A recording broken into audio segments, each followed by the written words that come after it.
داستان اردک همیشه فضول، سامان. کوچکترین پسر یک خانواده معمولی بود.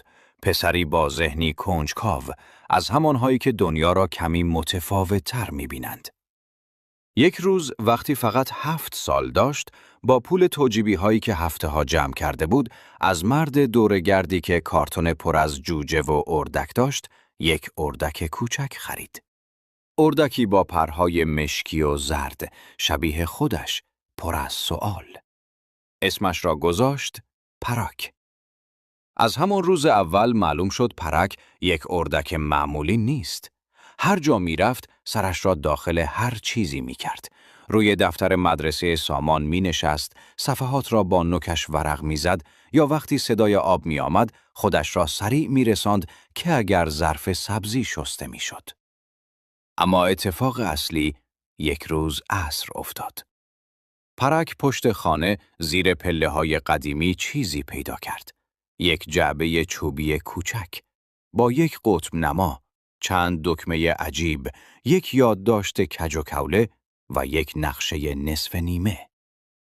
قطب نما را که برداشت، سوزنش لرزید و رو به باغ همسایه ایستاد.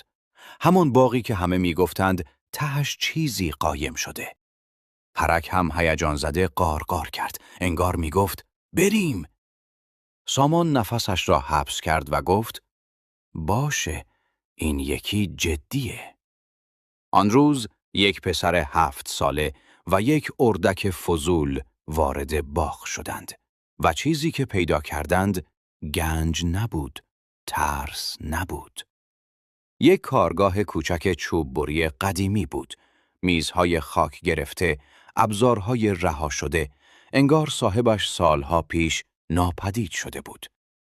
سامان همانجا آرام گفت اینو باید درستش کنم. از همان روز مسیرش عوض شد. سامان شروع کرد به ساختن، به تجربه کردن، به خلق کردن. و پرک همیشه کنار دستش بود. روی چوب‌ها می‌خوابید، روی میز راه می‌رفت یا موقع کار با ذوق تماشا می‌کرد. سالها گذشت، سامان بزرگتر شد.